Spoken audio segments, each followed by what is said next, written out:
The streets are alive with chatter and laughter. Merchants call out their wares, children dart between carts, and the smell of fresh bread fills the air.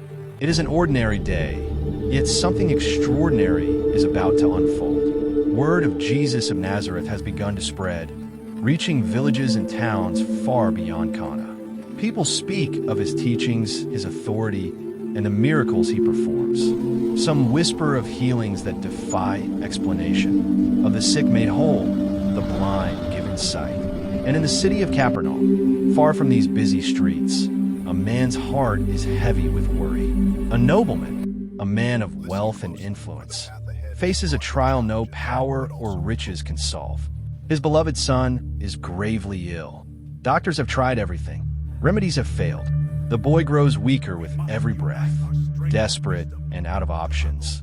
The nobleman hears whispers of Jesus, a man who heals, who speaks with power, who brings life where there seems to be none. Hope stirs in his heart. Perhaps this Jesus can heal his son. Without hesitation, he sets out on the long, dusty road to find him. The sun beats down, but he keeps walking, driven by love and by faith. Every step is a prayer. If anyone can heal my son, it is him. When he finally arrives, he finds Jesus surrounded by a crowd. People press close, listening to his words, reaching for his touch. The nobleman pushes through, urgency giving him courage. He falls at Jesus' feet, his voice trembling with desperation and hope. Lord, come down before my child dies.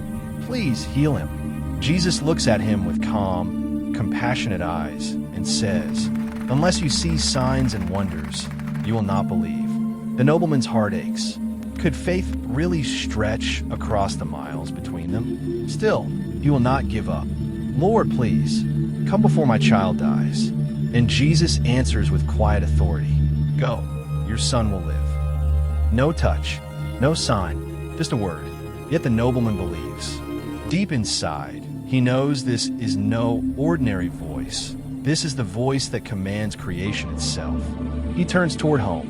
Each step is heavy with uncertainty, yet filled with hope. "Go, your son will live." The words echo in his heart. Back in Capernaum, the boy lies motionless.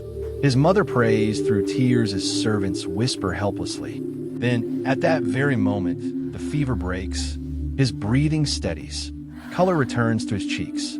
Slowly, he opens his eyes and smiles. The house erupts in joy.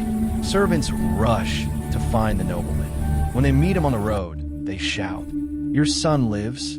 The fever left him at the very hour you spoke to Jesus." The nobleman stops, overcome with awe. He falls to his knees, tears of gratitude streaming down his face. The word Jesus spoke has become reality. His faith, unseen but steadfast, has brought life to his home. This miracle is more than a healing. It is a lesson in faith. The nobleman believed before he saw. He trusted in the word of Jesus, even when the evidence was far away. And because he believed, he witnessed the power of God move across distance and impossibility. We all face moments when hope seems out of reach, when the road feels long and the answers seem silent. Yet this story reminds us, faith in Jesus still moves mountains, still calms storms, still brings life where there was none. Faith doesn't always see the miracle right away. Sometimes it just keeps walking step by step, holding on to his promise.